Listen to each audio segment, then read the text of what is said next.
Hey everyone, this is Ronkashkeru with Neowin, and today we are taking a look at a new RedMagic phone. This is the RedMagic 5G, as you can kind of tell from that little symbol there. And if you remember, I have reviewed RedMagic phones before, the RedMagic 3 and RedMagic 3S. I am a big fan of the phones they make, because these are gaming smartphones, which is a kind of a niche market, but it's also a growing market. And RedMagic, I believe, is one of the better ones in that space, just because, especially with last year's entries, they added a cooling fan directly to the phone and into the phone, and it's super interesting. I believe they're still the only ones to have done it, and it really helps with performance, especially sustained performance. I remember testing the performance on the RedMagic 3 and 3S, where I would run benchmarks like 3 times in a row and just performance would almost not change whatsoever. So I am a big fan of RedMagic for sure.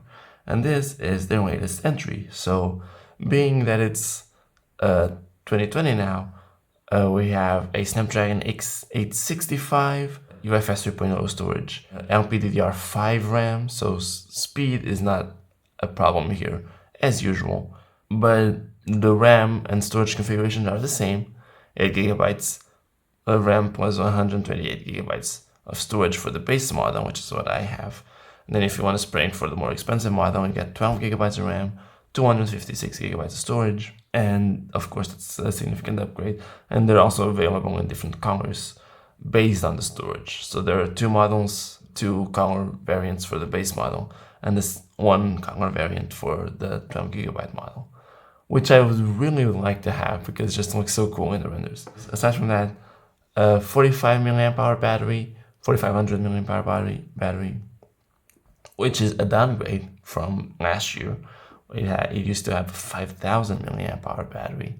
Very interesting decision, because this phone is going to use more battery than last year's just because of 5G and because of the other notable addition this year, 144 Hz display.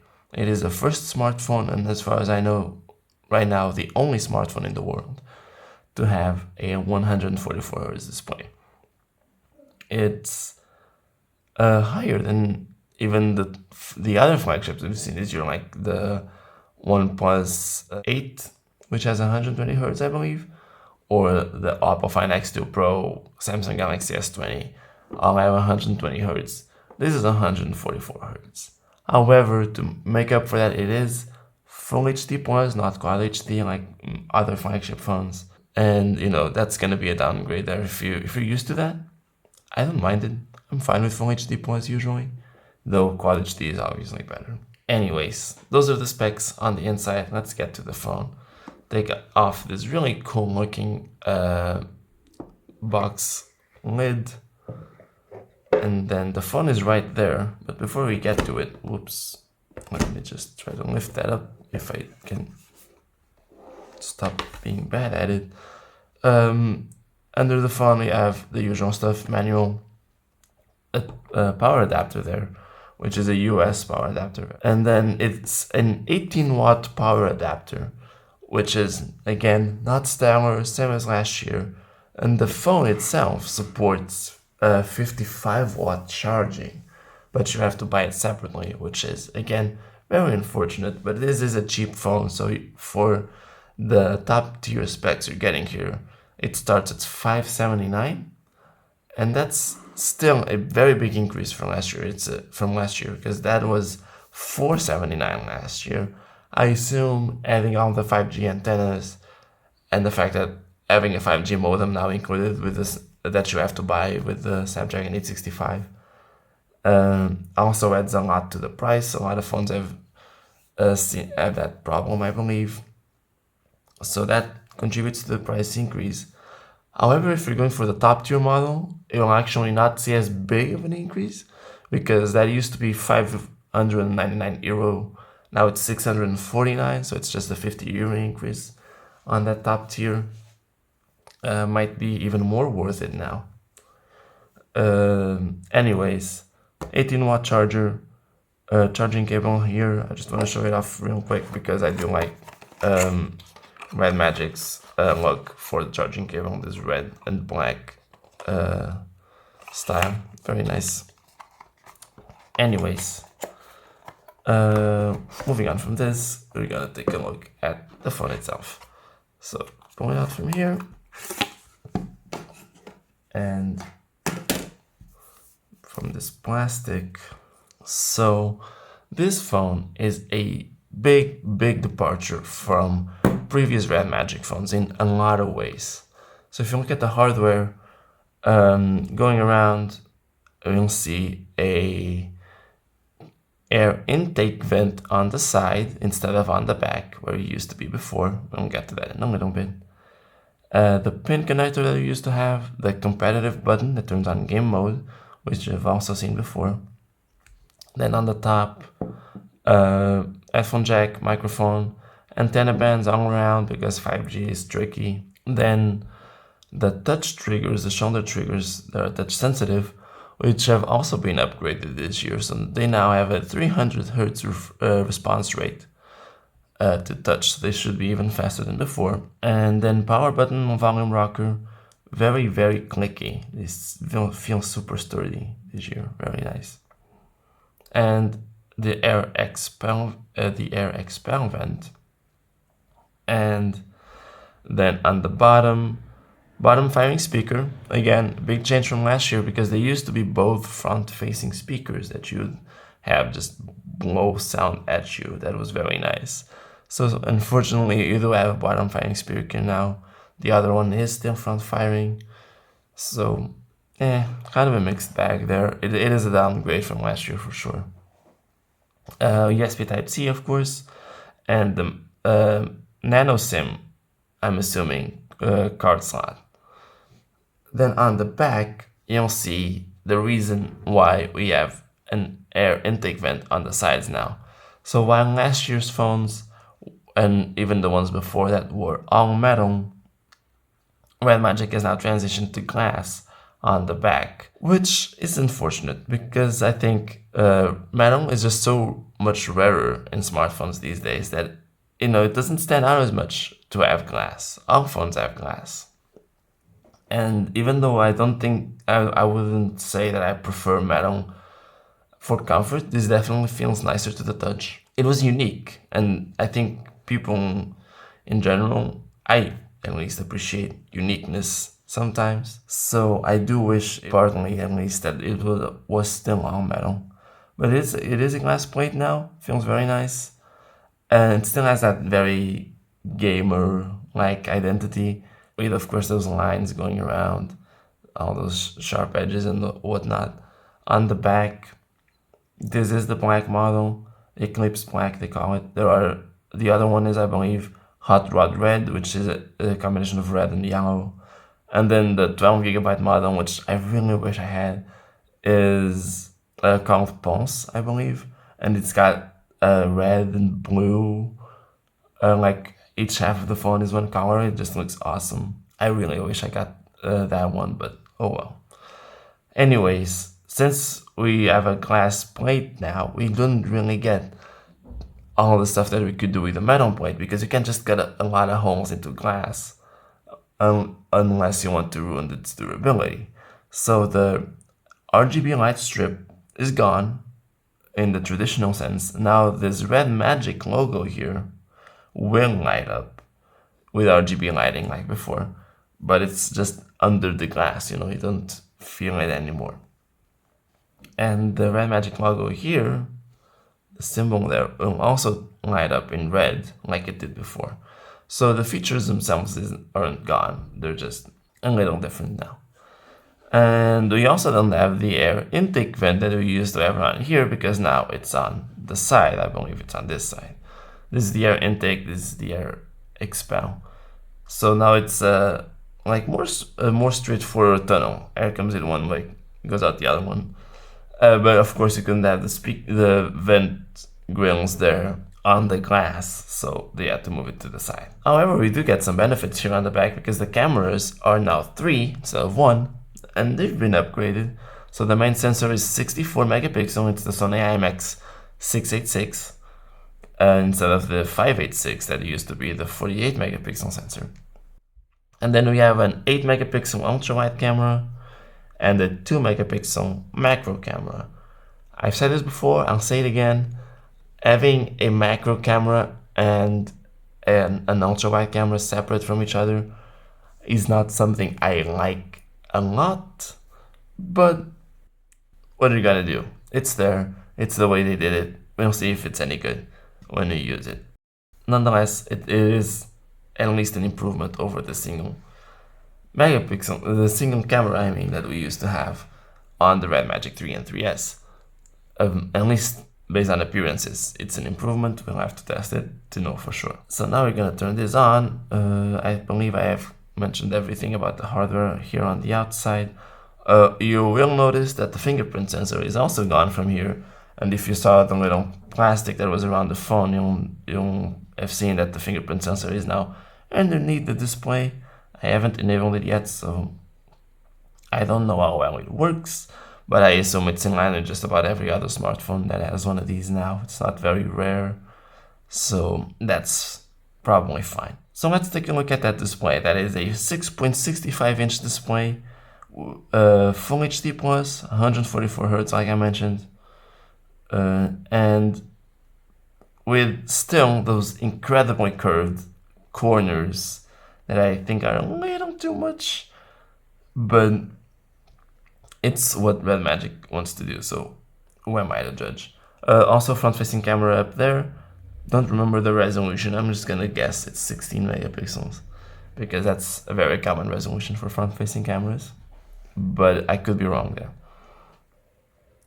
So one thing I want to note about the software here, before we even get into game mode, I mentioned in my reviews of other RedMagic phones that Nubia had this weird thing where they have apps, the preloaded apps that kind of look like the Google apps, the stock Android apps, but they're actually like old versions of stock Android apps. So you'd get, you know, phone messages, contacts, and everything that looked almost exactly like Google apps, but the way they looked in Android Marshmallow or something like that.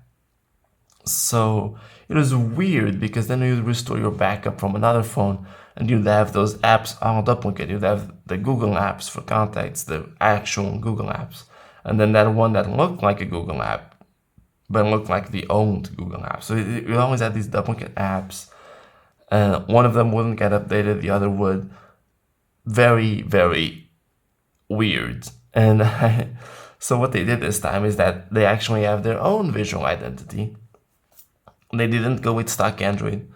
They definitely have their own identity now. So if you go to apps like the phone app now, that definitely looks like something unique.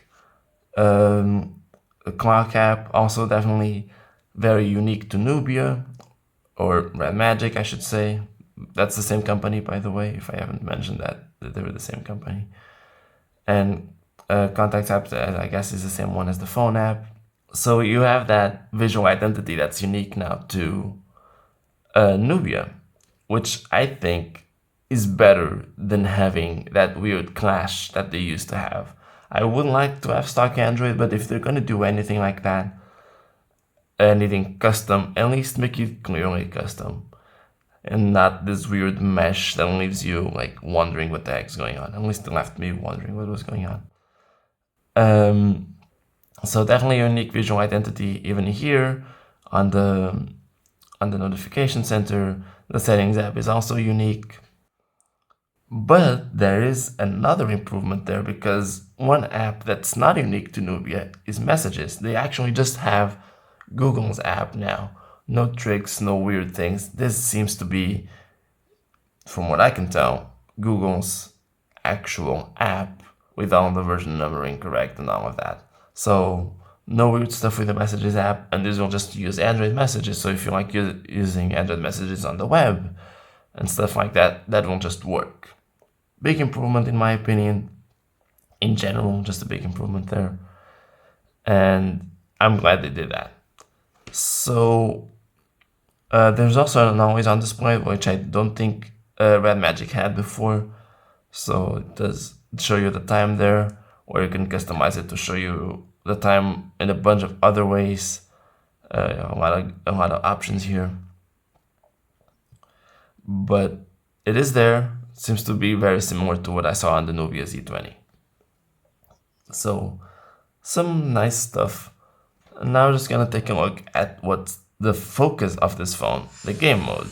So it does that very annoying sound whenever you turn on game mode. Still, they haven't fixed that. It does seem a little quieter now, at least. It doesn't annoy me as much. So this is game space, what they call game space. It looks nice now. It has this interesting background going on, and it has all the same features that you used to have. So the RGB LED strip, you can still control it from here. The fan, you can change the look of the menu itself. Then you can go into the settings from here, which has a bunch of stuff, a lot of stuff that's new. So it can measure your gaming time now, so you can keep like an eye on how much gaming you're doing. Then all the settings for recording, controlling the fan, network protection, so you can prevent network changes while you're gaming. All of that's still there, but with a fresh coat of paint. And then just to mention quickly the RGB light strip settings, you can go here. I think this is a big downgrade actually, because it used to be that you had all these settings. You could choose any color you wanted, combine them at will, and it was pretty cool. Like you can have any light effect that you wanted on the back. Now you can still choose the way the light flows or shines on the back. Like you have flow, flashing, breathe, or just always on, which is they call steady lighting up. Again, this is a weird mesh of translations here. And you do have all those options, but now for colors, you only have 5 solid colors. And then for gradients, you can just go and change the colors like you used to be able to. So now with the gradient on, you can see in the back here that it is lighting up. It turns on and off, and then it just goes through all the colors in that gradient. And it looks still pretty cool. I do like the way it looks. I'm not gonna deny that. But I wish I had all those options to customize the RGB strip that I no longer have. So that is a downgrade, but I should note that this is not final software. Nubia warned me that this is not final software, so not everything is gonna be like this. But I do wish those things were there. I hope they do get added in the final version. Then of course you have this little panel that comes in from the side. You can still pull it up by sliding in from the side. And again, a lot of features that I'm really familiar with. Fan, 4D shock, which is for like vibration. You can get vibration in games. Of course, controlling the refresh rate of the phone. You do have 3 options, even though you can go up to 144 Hertz. You can do 60, 90, or go up to 144. So a lot of phones don't give you that option to have that middle ground for 90 Hertz. So I'm really glad it's here. And yeah, it's all the same. You can block notifications, block calls, take screenshots, bunch of settings here. Some of them only work if you're using a game right now, so I can't really test. But yeah, that's about it for the RedMagic 5G. I'm definitely looking forward to reviewing it, but it might be a little while because I am reviewing another phone right now. But I am very interested in this to see the performance of this phone with the improved airflow. Nubia also says there's improved cooling with more cooling elements. So very exciting for performance. And I'll have to see just how well that does. But in due time. Until then, I hope you guys liked that video, and I'll see you guys in the next one.